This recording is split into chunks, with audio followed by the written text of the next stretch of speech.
Surprise, surprise, motherfuckers. Bet you didn't expect to see me in your sub boxes today, but it kind of bugs me when my Monday video ends in something other than a 5 or a 0, and I didn't upload one on Friday when I left, so I'm like, you know what?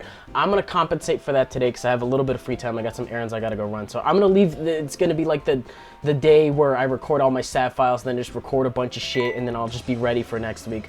And I was like, you know what? We'll do a video for today too. Why not? So I had a game against TheFlyingMagnet, I believe his name was. I think this was an RU match.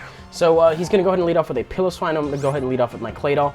I have swapped, I tend to swap Steelix out for Claydol time and time again. I'm still really on the fence as to which one I'm going to use because, I don't know, they just both have their own benefits. I mean, Steelix can take hits way better than Claydol can on the physical side, but Claydol does have, you know, access to 2 moves that will hit a little bit harder and also has access to Rapid Spin, so they each have their own benefits. I'm kind of experimenting with them.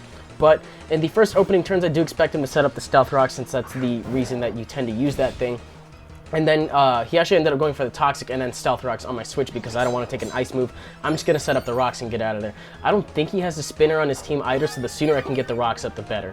But getting, you know, back to where we are right now, I set up a Swords Dance on the Switch because I don't really expect him to stay in. I'm bulky. I can take his hits decently and, you know, just start setting up.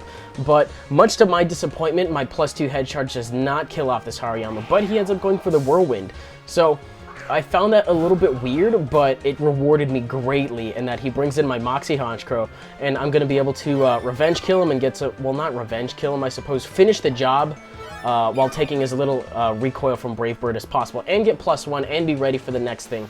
I'm not really in a position to sweep because he still has the rest of his team left. He has a Durant that will resist my Sucker Punch and is faster than me and things like that.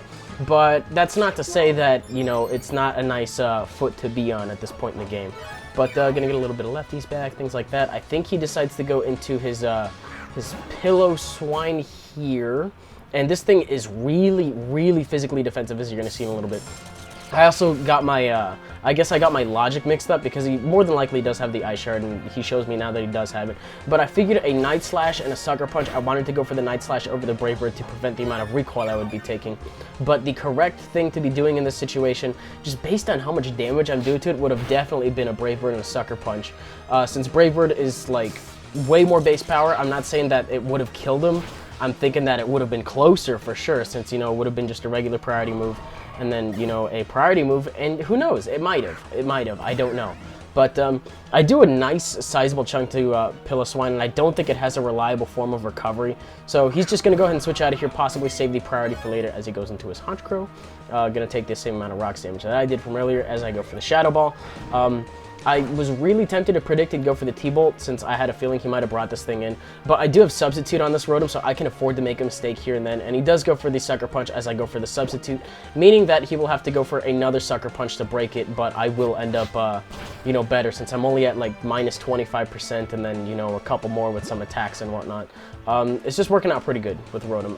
I like Sub-Split Rotom in RU a lot, probably more than using any other form, barring maybe Heat and UU, and I think that's about it. I really like regular Rotom. It's a little bit fragile though, since I don't know, it strikes me as fragile. But he brings in his Dugtrio. I am definitely expecting a Sucker Punch, but it turns out he actually ends up going for the Stone Edge, so my switch right here actually ended up working out somewhat well. And it doesn't have the damage output I thought it would. Like, if that was banded, then maybe, I don't know.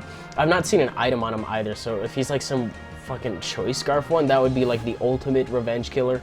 But I do Levitate, so I'm not really worried about it. But he's going to bring in his Durant right now. I do want to Rapid Spin the Rocks away.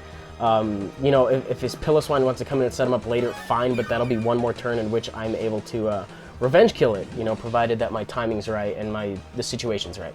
But he's going to go for the Iron Head right now, probably expecting my switch because I don't want to stay in and take an X-Scissor.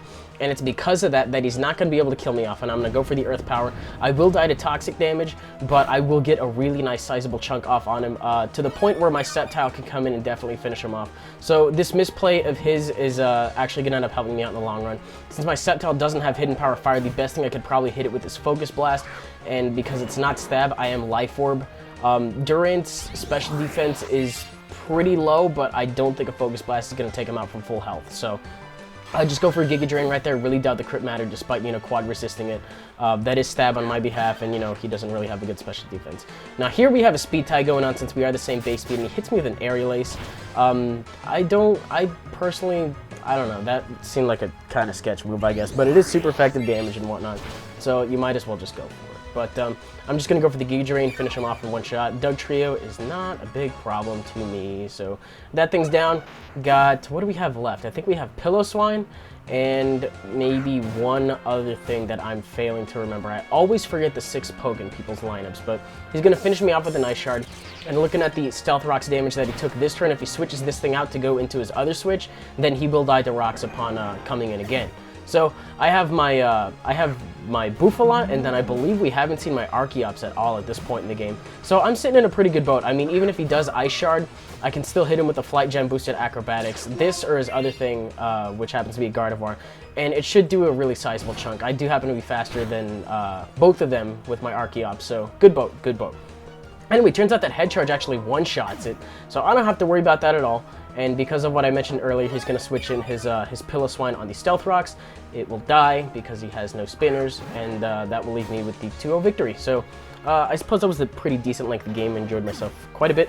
If you guys enjoyed it too, you're welcome to leave a like, rating, comment, subscribe, do your thing. I have a TCGO video coming up shortly after this. I also had a upload on Mosh Pit if you want to go check that out as well.